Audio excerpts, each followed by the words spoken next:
Vai fazer uma importação e na hora da negociação o exportador falou: olha, além do produto aqui, eu vou te dar um frete de graça, ou eu vou te dar um frete por $1, por $5 aí no seu porto.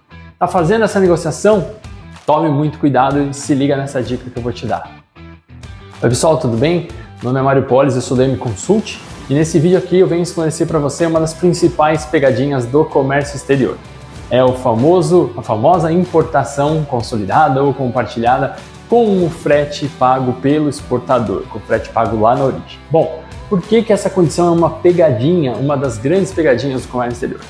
Primeiro porque, na verdade, quando você está fazendo essa negociação, é muito comum que o exportador te oferte: olha, você está comprando isso de mim, mas eu vou te dar o frete até o porto. Ele fala isso normalmente porque esse frete é muito barato, o frete tonelada ou o frete do metro cúbico. Você chega a pagar, dependendo da época do ano, $1 por uma tonelada, $5 por uma tonelada, o que é extremamente baixo. E aí parece que você está fazendo um negócio mirabolante. Só que esse custo, ele é o custo também se você contratar aqui por um operador logístico aqui no Brasil. Você vai acessar esse mesmo custo, sem surpresas, sem nenhum tipo de pegadinha até aí. Então você acha que ele tem essa condição super especial, mas na verdade não é nem uma fé dele, de fato ele acessa esse custo, mas você acessaria isso aqui também. Mas aonde que está então essa pegadinha? A pegadinha está em que esse tipo de modalidade, que a internet chama de compartilhado, mas que de fato se chama consolidado, ele precisa ser negociado não só o frete, mas as despesas aqui no porto e as taxas de liberação antes que a mercadoria saia do país de origem. E essa é uma coisa que acontece frequentemente. O cara acha que está fazendo um bom negócio e descobre e tem um grande pesadelo depois que a carga chega no Brasil, quando ele vai ter que pagar todas essas despesas. Então o que acontece, pessoal? Quando você estiver fazendo uma negociação dessas, nunca feche, se for compartilhado, consolidado, nunca feche com o frete pago pelo exportador. Feche essa condição, né, dessa negociação com o frete a pagar por você aqui.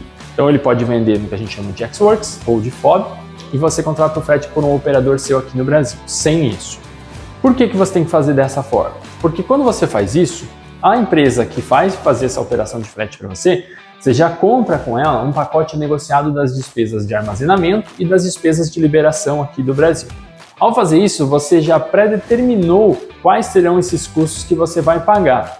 E aí você não tem as surpresas de que quando vem uma carga com frete já pago lá na origem pelo exportador. E quando você não faz essa negociação bem feita, ao invés de você pagar ali 3,5, 4,5 por uma tonelada de mercadoria no armazém, no Porto de Santos, você vai pagar 15 mil, 20 mil reais, dependendo da situação, por um período inclusive menor de tempo.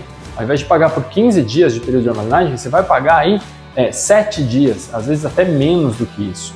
E por que isso acontece? Porque os operadores de todos os portos brasileiros, isso não está só fadado a Santos, eles precisam que essas condições já venham pré-determinadas para eles garantirem os espaços e as movimentações. Para o porto não é uma operação interessante, e por isso ele cobra caro, ele receber um container, dividir e separar aqui de quem é a carga A, de quem é a carga B, pesar, depois armazenar no lugar coberto. Não, para ele isso não é interessante.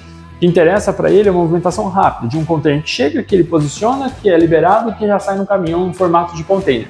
Como essa operação não é logisticamente viável, ele vai acabar cobrando caro por fazer isso, vai ganhar dinheiro em cima disso, e se você não pré-negocia isso, você paga muito mais do que deveria.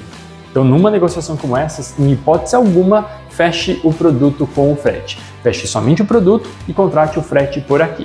Você poderia perguntar: Mário, mas no transporte aéreo e no transporte de um container, posso contratar com o frete?